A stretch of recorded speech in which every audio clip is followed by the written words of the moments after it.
세상을 살더라면 우리 안에 우리가 가지고 있는 힘과 지혜로 이건 불가능하구나라고 하는 그런 때가 종종 오지요. 우리의 몸에 갑자기 치명적인 병이 생겼다라고 의사에게 선고를 받을 때도 있고요. 또 우리가 정말 기도하며 잘 키우려고 했는데 우리의 자녀들이 어긋난 길로 빠지고 방황하는 모습들을 볼 때 그런 마음들이 듭니다. 재정적으로 어려워지거나 직장에서 참 사람들과의 갈등 속에 힘든 시간을 보낼 때에도 그런 느낌이 들죠. 때로는 내가 예수님을 닮아가면서 성숙하고 있다라고 생각을 했는데 불쑥불쑥 떠오르는 우리의 그 못된 습관들, 때로는 내가 분노가 조절이 안 되고 또 아무것도 아닌 일에 마음이 상해서 화내고 이런 나의 모습들을 보면서 과연 내가 예수님을 닮아가고 있는 건 맞나? 라고 하는 생각들을 할 때가 있습니다. 하나님께서 아브라함에게 아들을 주시겠다고 약속하셨는데 시간이 점점 흘러갑니다. 지금 거의 25년째 되는 해입니다. 마음에 상처가 있겠죠. 실망하고 시간은 자꾸만 흘러가는데 이제 아브라함과 사라는 점점 노쇠해져 갑니다. 그런 아브라함에게 우리가 지난주 함께 읽었던 말씀을 보게 되면 13년 동안 침묵하셨던 하나님께서 아브라함을 찾아오시고 그리고 아브라함이 정신을 차리도록 도우셨던 그런 내용들을 보았습니다. 그저 좋은 아버지가 되기를 원했던 아브라함을 열국의 아버지로 만드시는 그러한 하나님의 모습을 보았죠. 그래서 그의 이름을 아브라함으로 바꿔주셨고 할례를 행하라고 말씀하셔서 내가 누군지 늘 정체성을 갖고 살 수 있도록 하나님께서 도우시는 내용들을 보았습니다. 그래서 믿음을 회복하고 그리고 정신을 차리도록 하나님께서 아브라함을 붙드시는 모습들을 봅니다. 지금까지 우리가 창세기 말씀을 쭉 살펴보면서 아브라함이 믿음의 조상이라고 하지만 그가 살아왔던 삶 속에는 늘 이런 실패들이 있었던 걸 봅니다. 부족함이 있었고 그리고 또 실수하는 모습들이 있었습니다. 그럼에도 불구하고 이 창세기를 통해서 우리가 보게 되는 것은 그런 아브라함을 오랫동안 참으시고 그를 다듬어 가시는 그러한 하나님의 끈질긴 사랑을 우리들이 보게 됩니다. 하나님께서 아브라함의 믿음을 세우시고 오늘은 이제 아브라함의 장막에 찾아오십니다. 그리고 오늘은 특별히 사라의 믿음을 세워주시는 그러한 모습들을 보게 됩니다. 우리가 아브라함과 사라처럼 살아가면서 힘들고 어려운 일들, 우리가 정말 감당하기가 어려운 일들을 만날 때에 우리가 어떻게 해야 합니까? 오늘 본문 말씀을 통해서 아브라함과 사라가 인격적으로 하나님과 만나 교제하고 그리고 능치 못하실 것이 없는 하나님을 믿고 하나님 앞에 살아갔던 것처럼 오늘 우리도 그런 하나님을 경험할 수 있기를 바랍니다. 오늘 본문 말씀 안에서 우리 하나님이 어떠하신 하나님인지를 세 가지로 함께 정리를 해보기를 원합니다. 첫 번째는 아브라함을 직접 찾아오신 하나님을 봅니다. 이 18장은 이제 하나님께서 아브라함을 찾아오시고 그리고 떠나시는 장면으로 구성되어 있습니다. 18장 1절에 보니까 여호와께서 마므레에 상수리 나무들이 있는 곳에서 아브라함에 나타나시니라. 여기 마므레 상수리 나무 있는 곳이라고 표현되어 있는데 이곳이 지금 창세기 안에 벌써 세 번째 나오는 장소입니다. 12장 7절에 여호와께서 아브라함에게 나타나셨던 그러한 장면, 또 아브라함이 약속의 말씀을 듣고 제단을 쌓았던 장면, 이렇게 나와 있었던 곳이죠. 여기 나오는 이 상수리 나무라고 하는 것은 우리가 알고 있는 상수리 나무나 참나무는 아니에요. 성서 그 지리에 나오는 그러한 나무들이 우리나라에 없는 게 많습니다. 그래서 우리가 상상할 수 있도록 우리가 알고 있는 나무로 표현을 한 것뿐입니다. 이 나무는 테러빈 나무라고 하는데 아마 지금 아브라함이 머물고 있는 장막 근처에 아주 큰 이 테러빈 나무가 있었고 사람들은 그곳이 어떻게 보면 그 가나안 땅에 있던 사람들에게는 어떤 성지와 같이 굉장히 의미 있는 그런 나무로 사람들에게 인식되고 있었던 곳으로 보여집니다. 근데 여러분, 그 중동 지역의 낮이 얼마나 뜨거운지 아시잖아요.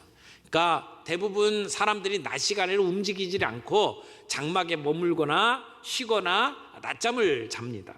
오늘 본문 말씀에 무척이나 햇살이 강렬하게 내려쬐는 어느 낮 시간에 아브라함이 이제 장막에 있습니다.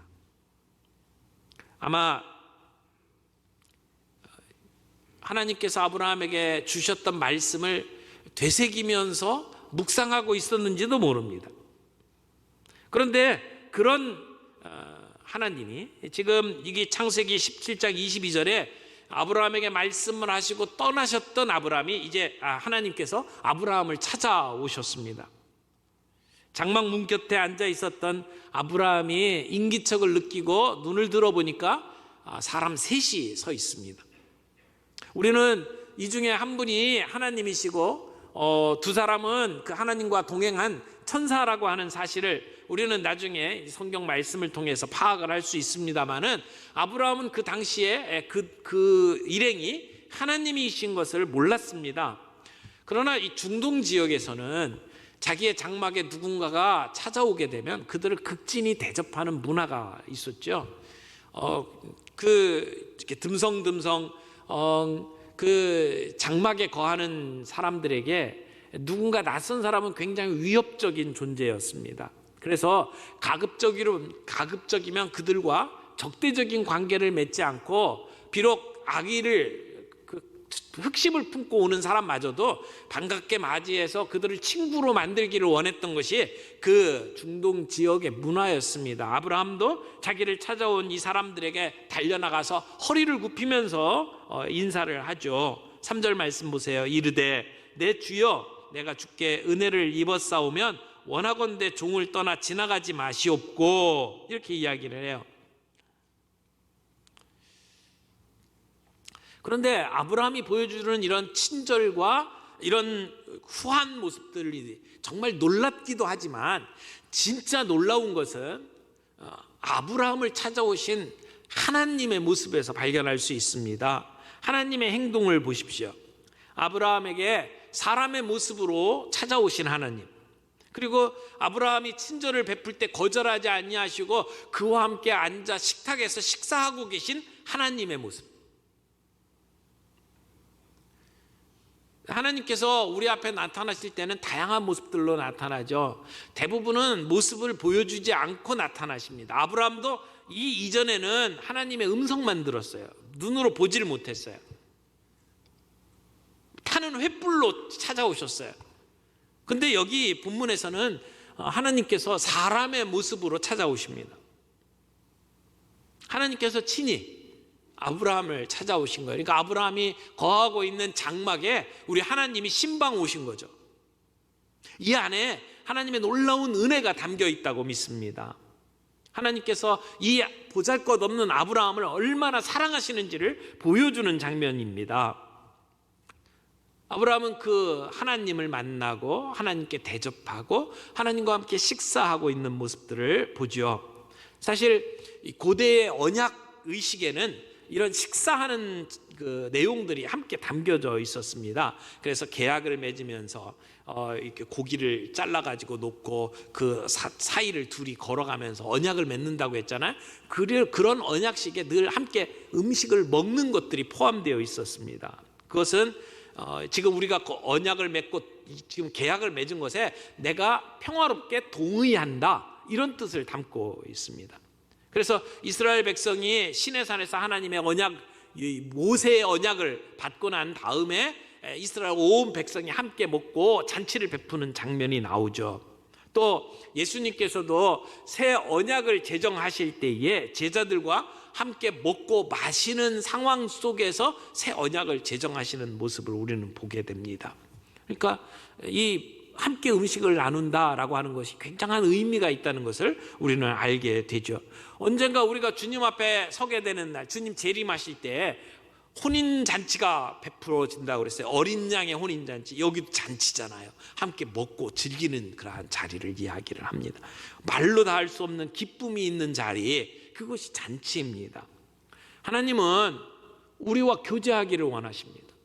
지금 아브라함과 언약을 맺으시고 그 언약을 실행하기 바로 직전에 하나님은 아브라함을 찾아오셔서 아브라함과 함께 교제하기를 원하셔요. 하나님이 언약을 맺고 이루어 가시는 모든 일들은 이 하나님과 아브라함과의 기초, 관계의 기초 위에서 이루어지는 것이다 라고 하는 것을 우리가 볼 수 있습니다. 여러분, 관계가 없는 사람들에게 우리가 뭔가를 하지는 않죠. 집에서 종종 저희 집사람이 그 청소기 좀 돌려줘 그러면 아주 기쁨으로 제가 청소기를 돌립니다. 그 콧노래를 부르면서 합니다. 사실은 설거지 할 필요가 있을 때는 가서 설거지도 해줍니다. 근데 옆집에 있는 아줌마가 인터폰으로 저한테 설거지 좀 해달라고 그러고 쓰레기를 버려달라고 이야기를 하면 제가 할 것 같습니까? 관계가 없잖아요. 제가 아무리 마음이 착해도 남의 집 쓰레기까지 버려주고 그 집에 청소까지 해줄 이유는 없잖아요. 그런 부탁을 할 때는 관계가 있기 때문에 그래요. 사랑하기 때문에 기쁨을 가지고 그 일들을 해줄 수 있는 거잖아요. 우리와 하나님과의 관계 속에서 우리가 종종 하나님께 이런저런 요구를 합니다. 하나님, 우리 병 낫게 해주세요. 하나님, 우리 자녀 합격하게 해주세요. 뭐 이런 요구들을 많이 합니다만은 그 모든 하나님께 올려드리는 기도와 또 하나님이 우리에게 언약을 말씀하시고 맺어주시고 그리고 그 언약을 실천할 수 있도록 우리들에게 말씀하실 때 그 기초가 뭐라고요? 관계라고요. 하나님은 우리와 교제하기를 원하시는 하나님이시라는 겁니다. 그래서 하나님은 아브라함에게 찾아오셔서 식탁에 앉아서 교제하기를 원하시는 겁니다. 우리가 하나님 앞에 어떤 일을 요구하기 전에 우리가 먼저 하나님과 그런 교제의 자리에 있어야 된다는 것이죠. 하나님은 아브라함에게 우리가 먼저 친구가 되자고 말씀을 하십니다. 우리가 하나님의 친구가 되어야 합니다. 하나님께서 그걸 원하신다는 것입니다. 우리가 하나님께 뭔가를 요구하기 이전에 우리가 하나님과 더불어 이런 교제를 나누고 있는지 우리 함께 점검해 볼 필요가 있습니다. 오늘 본문 말씀에 첫 번째로 살펴본 것은 아브라함에게 찾아오셔서 교제하시는 하나님입니다. 두 번째는 능치 못할 일이 없으신 하나님의 모습을 볼 수가 있죠. 아브라함이 그 손님들을 극진하게 대접한 후에 그 하나님께서 아브라함에게 물어보십니다. 내 아내 사라가 어디 있느냐? 내 아내 사라가 어디 있느냐? 하나님께서 모르셔서 물어보셨을까요? 지금 사라에게 뭔가를 가르쳐 주기 원하는 하나님의 의도가 이 안에 담겨 있습니다. 아브라함은 그녀가 장막 안에 있다고 이야기를 합니다. 아마 사라가 장막 안에 있는 것을 보면 당시에 손님 대접할 때에 그 식탁에 아내가 함께 자리는 하지 않았던 것을 볼 수가 있죠. 그런데 장막 안에서 지금 이 사람들이 이야기하는 것을 어느 정도 들을 수가 있었습니다. 아니, 어떻게 보면 지금 사라가 어디 있느냐 물어보시고 그 다음에 하시는 하나님의 말씀은 사라가 들을 정도로 크게 말씀하셨을지도 모릅니다. 그래서 10절에 아브라함에게 이렇게 말씀합니다. 내년 이맘때 내가 반드시 내게로 돌아오리니 내 아내 사라에게 아들이 있으리라. 근데 그 소리를 사라가 장막 안에서 듣습니다. 지금 하나님께서는 아브라함에게 아들이 있을 것이다 라고 이야기를 하시고 그걸 점점 더 구체적으로 말씀을 하셔요. 그래서 너를 통해서 아들이 있을 것이다 라고 말씀하셨던 하나님께서 이제 사라를 통해서 내가 아들을 얻을 것이다 라고 말씀을 하셨고, 그리고 17장부터는 내년 이맘때라고 하는 구체적인 시간을 두시고 아들이 있을 것을 말씀을 하고 있습니다. 그런데 이 사라가 그 이야기를 들었죠. 반응을 지금 설명하기 전에 11절에 이런 정보를 제시하고 있습니다. 11절 봅니다. 아브라함과 사라는 나이가 많아 늙었고 사라에게는 여성의 생리가 끊어졌느니라. 여기 아브라함과 사라가 늙었고 사라가 폐경기라는 거죠. 너무나 당연한 상황입니다. 인간의 능력으로는 아들을 낳을 수 있는 상황이 아닙니다. 하나님은 약속하셨지만 그 약속을 이룰 수 있는 길이 없다는 것을 이야기를 하는 겁니다. 그래서 이런 상황을 너무나 잘 알고 있는 사라는 웃으면서 이런 얘기를 하죠. 나는 기력이 다 쇠진하였고 내 남편도 늙었는데 어찌 나에게 그런 일이 있으리요? 라고 생각을 합니다. 여러분, 이 사라의 생각이 당연한 생각 아닙니까? 우리가 예수 믿는 사람으로 아무리 믿음이 좋다고 그래도 이런 이야기를 들었을 때 아멘 그럴 사람이 누가 있겠습니까? 불가능한 일이잖아요. 그런 면에 있어서 우리는 사라가 이렇게 웃고 그리고 이런 말을 하고 있는 것을 아마 동정적으로 받아들일 수 있을 거라고 생각을 합니다. 지금까지 결혼한 이후의 삶을 한번 생각을 해보세요. 창세기 11장 뒷부분부터 사라는 아이를 갖지 못한 사람이라고 기록을 하고 있어요. 그런데 하나님께서 아브라함을 부르면서 내가 너로 자식을 낳게 하고 민족을 이루게 할 거라고 하는 큰 꿈을 보여주셨어요. 그 이야기를 듣는 순간에 사라의 마음속에 내가 지금 아이를 갖지 못하고 그것 때문에 수치당했던 일들도 이제는 끝났구나 이런 생각을 하지 않았겠어요? 그리고 가나안 땅에 들어왔습니다. 근데 변화가 없어요. 그렇게 살아온 세월이 지금 얼마예요? 25년이에요. 그 시간 동안 아이 낳지 못하는 것 때문에 그 하갈에게 당했던 수치, 사람들에게 머리를 들지 못하고 살았던 그 사라에게 우리가 뭐라고 욕할 수는 없다고 생각을 합니다. 지금 하나님께서 하시는 말씀을 들으면서 사라가 웃습니다. 속으로는 말도 안 돼 이런 생각을 했을 거예요. 근데 여러분 이해가 가시잖아요. 그럴 수 있다고 생각을 합니다.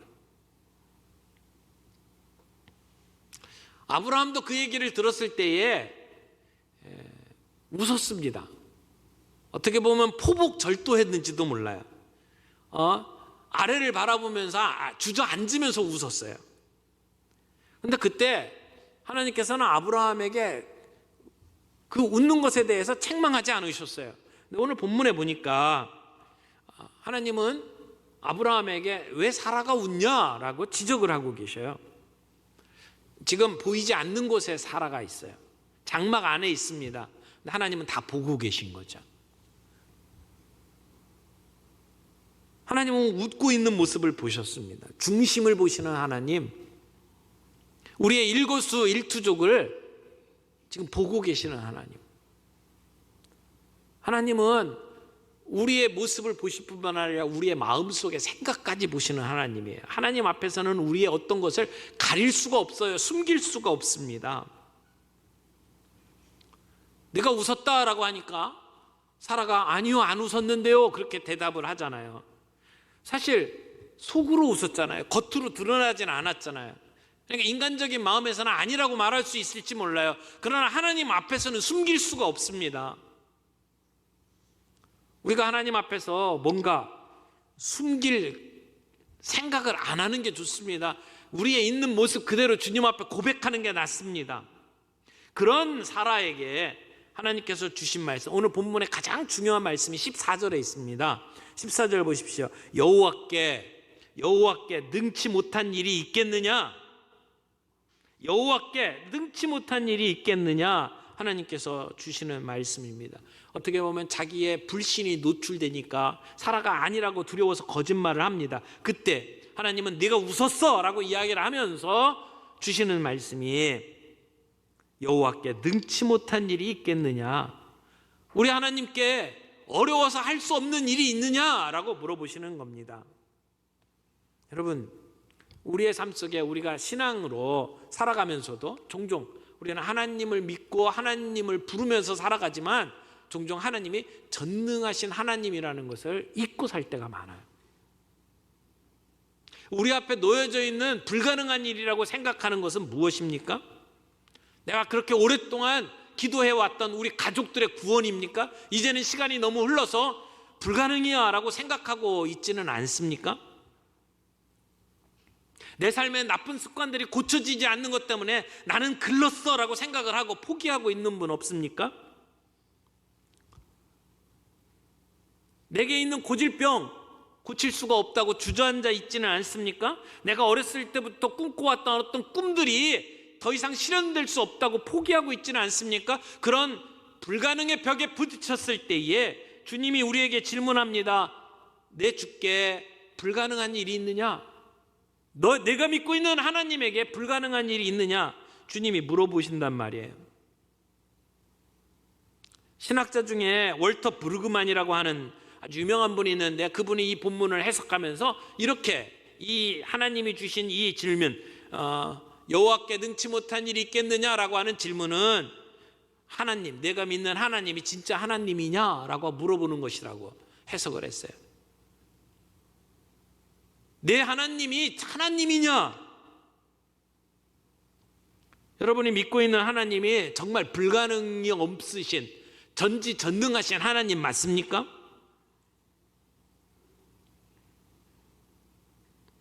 우리 앞에 어떤 장애물이 있다 할지라도, 우리의 눈으로는 그것이 아무리 불가능하게 보일지라도 하나님에게는 불가능이 없다라고 하는 사실을 믿을 수 있기를 바랍니다. 나는 불가능한 일이 많아요. 내 능력을 가지고는 할 수 없는 일들이 많아요. 그러나 하나님 앞에서는 불가능이 없다는 사실을 믿으시기 바랍니다. 우리가 하나님과 언약을 맺고 살아가는 일에 있어서 하나님이 어떠하신 분인지를 이해하는 것은 정말 중요합니다. 내가 믿고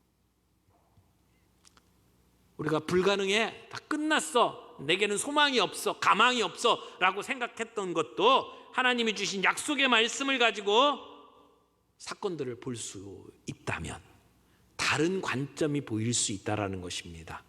여호와께 능치 못한 일이 있겠느냐라고 하는 질문이 오늘 저와 여러분들의 귀에 들릴 수 있기를 바랍니다. 세 번째 주시는 말씀은요, 주님의 뜻을 주님의 때에 이루시는 하나님을 봅니다. 여기 아브라함과 사라를 향한 하나님의 뜻은 무엇이었습니까? 그냥 단순히 그냥 복받고 그 가정 잘 살았다라고 하는 것으로 끝나는 것이 아니라 아브라함과 사라를 열국의 아버지, 열국의 어머니로 만들고 아브라함을 통해서 이루어지는 민족을 통해서 온 세상에 복을 전하는 복의 통로가 되기를 원하는 것이 하나님의 비전이었습니다. 하나님은 그 하나님의 계획을 하나님의 때에 그 하나님의 계획을 이루어 가십니다. 25년이라고 하는 긴 시간, 인간의 생각으로는 긴 시간이에요. 하나님은요, 그 계획을 지금 단순히 25년만이 아니에요. 이스라엘 백성들이 저 애굽에 끌려갔다가 애굽에서 탈출해 가지고 가나안 땅에 오기까지 그 일들을 아브라함에게 예언을 하시잖아요. 그러면 그 일들이 지금 아브라함 시대부터 몇 년 뒤에 일어날 일이에요? 600년, 700년 뒤에 일어날 일이에요. 하나님의 눈은 거기까지 보고 계셔요. 그런 면에서 우리가 조급한 거지 하나님이 더디신 것은 아니에요. 믿음은 그런 의미에서 기다림이라고 말할 수 있습니다. 그냥 골방에 처박혀서 아무것도 하지 말라는 말이 아니에요. 언젠지 모르지만 하나님은 신실하신 분이기 때문에 하나님의 약속은 반드시 이루어질 것이라는 것을 믿으라는 이야기예요.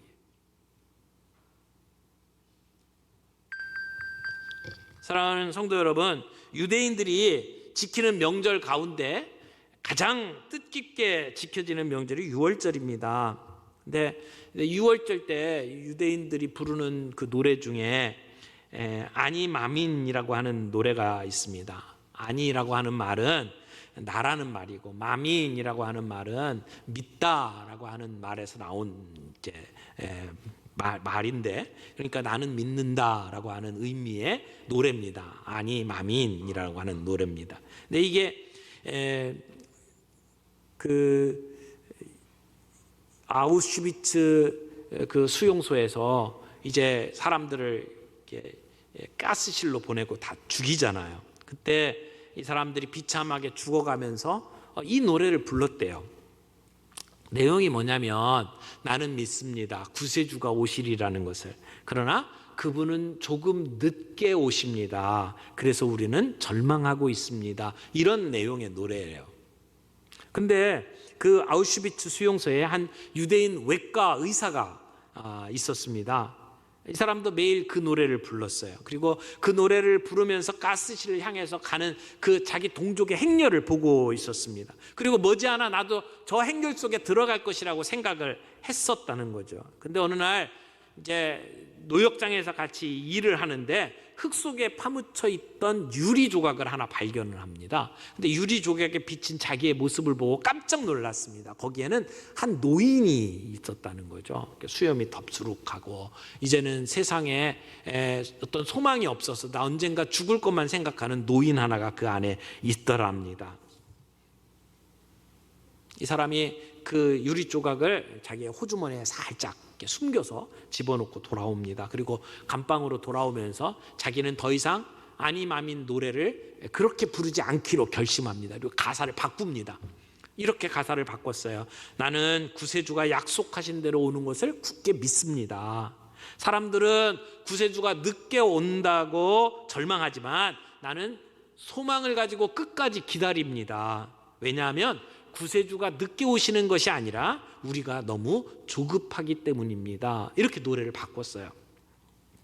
그리고는 숨겨온 그 유리 조각을 가지고 수염을 깎기 시작을 합니다. 하루에 2번씩 피가 날 정도로 잘 깎이지도 않는 그 유리 조각을 가지고 자기의 수염을 깎고 그리고 새파란 청년의 모습으로 바뀝니다. 나치 간수들이 사람들을 이제 그 가스실로 처형시키기 위해서 이렇게 와서 사람을 이렇게 뽑아갈 때는 이제 다 죽게 된 사람, 쓸모없는 사람들을 데리고 갑니다. 그러니까 지금 이 사람은 이제 수염도 깎고 새파란 모습으로 있기 때문에 거기 끌려가지 않죠. 그렇게 몇 번 위기를 넘기게 됩니다. 나중에 그가 그 수용소에서 살아남는 생존자 가운데 한 사람이 되었고 그의 일기가 나중에 공개가 되었는데 그 비망록에 이런 글귀가 쓰여져 있었습니다. 고통 속에서 죽음을 택하는 것은 가장 쉽고 나태한 방법입니다. 죽음은 그렇게 서두를 것이 못 됩니다. 죽음 앞에서 살아보려는 부활의 의지, 이것이 새로운 창조입니다. 이렇게 기록이 되어 있대요. 전쟁이 끝나고 이 사람이 스웨덴에 가서 병원을 개업을 하고 그리고 6월절이 되면 자기 모든 친척들을 불러놓고 이 노래를 불렀답니다. 그가 늦게 오시는 게 아니라 우리가 너무 서두르고 있을 뿐입니다 라고 하는 노래를. 여러분, 믿음은 기다림입니다. 신앙은 기다림입니다. 우리 주님이 약속하신 것이 반드시 이루어질 것이라고 하는 그 믿음을 가지고 오늘 살아가는 그러한 믿음의 사람들이 되기를 바랍니다.